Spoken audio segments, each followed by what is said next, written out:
Sophia walked through the door that night, her face glowing with a casual smile, like spending the evening with another man was just another normal day.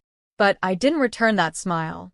Instead, I met her with a cold, unwavering stare. My voice was firm and final.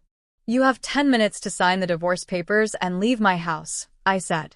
What she didn't expect was that we weren't alone that evening. Adrian's wife, Amal, was also there, and her arrival turned the night into something Sophia would never forget.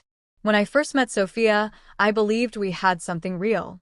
She was sharp, ambitious, magnetic, everything I thought I ever wanted in a partner. Our lives moved fast. She worked as a financial consultant, and I managed a luxury hospitality brand. Despite our demanding schedules, we always found our way back to each other, or so I believed. The change came quietly at first. Sophia, who never missed our dinner dates, suddenly began working late more often. I chalked it up to the pressures of her career. I didn't want to come off as suspicious or paranoid, so I trusted her. Then one night while we were watching TV, her phone buzzed. She silenced it immediately, gave a nervous little laugh, and flipped the screen face down. "Who was that?" I asked casually. She met my gaze. "Just a client. He's being a little too persistent." Her words sounded believable, but the tension in her shoulders and the way she clutched her phone told a different story. From that moment, doubt crept in, and it refused to leave. Over the next few weeks, the signs piled up. Her late nights always lined up too perfectly. Missed calls, hushed text messages, all brushed off as work-related. But deep down I knew. One evening, while she was out, supposedly at yet another client meeting, I opened her laptop. She'd forgotten to log out of her email. What I found made my stomach churn. Intimate, explicit messages with a man named Adrian. These weren't harmless exchanges. They detailed secret dinners at high-end restaurants and nights at boutique hotels. And I knew Adrian. I'd met him before at one of her work events.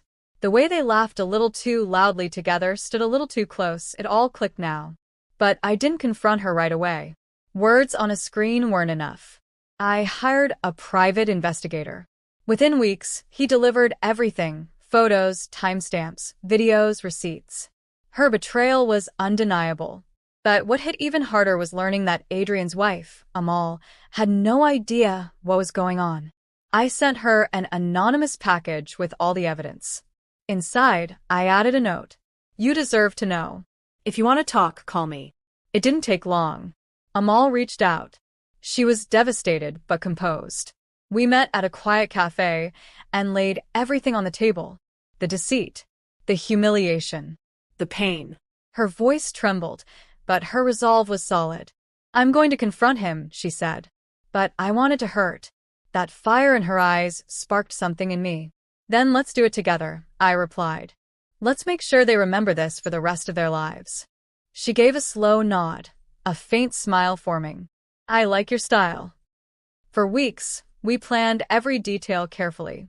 Sophia told me she'd be working late on a Saturday. Perfect. I already knew she'd be with Adrian, Amal, and I reserved a table at the same restaurant, just ahead of them. Hidden in a back corner, we waited.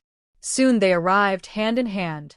Carefree laughter echoed through the room. I held my anger in check. We had to wait for the perfect moment.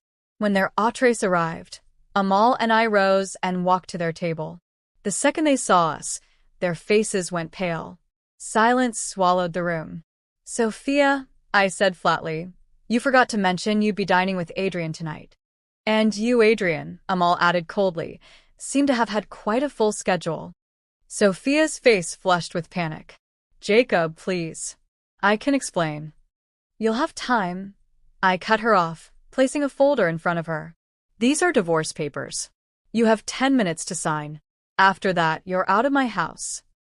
"Divorce?" she gasped, as if the word were foreign. "You're overreacting." "No, Sophia. What's ridiculous is you thinking I wouldn't figure it out. What's absurd is how easily you threw away our marriage for this." Adrian started to rise, but Amal pressed a firm hand on his arm. "You're staying put. We're not done." She pulled out her own folder. This will be on your company's desk Monday morning.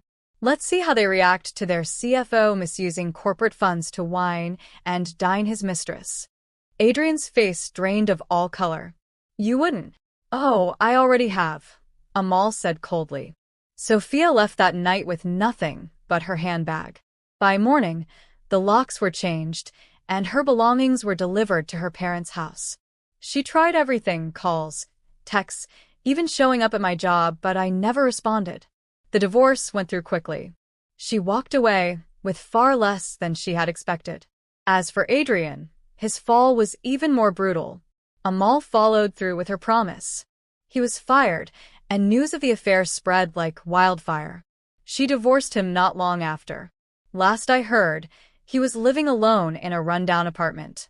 A far cry from the lavish life he used to flaunt. Amal and I kept in touch. At first, it was just for support, helping each other rebuild. Over time, it turned into something more. A quiet bond, mutual respect, understanding, and peace. Betrayal cuts deep, but sometimes it clears the path for something stronger. Truth isn't just about exposing lies. It's about making sure those responsible never forget the damage they caused. In the end, justice isn't always about revenge. Sometimes it's about standing tall in the ruins, knowing you survived, with your dignity intact.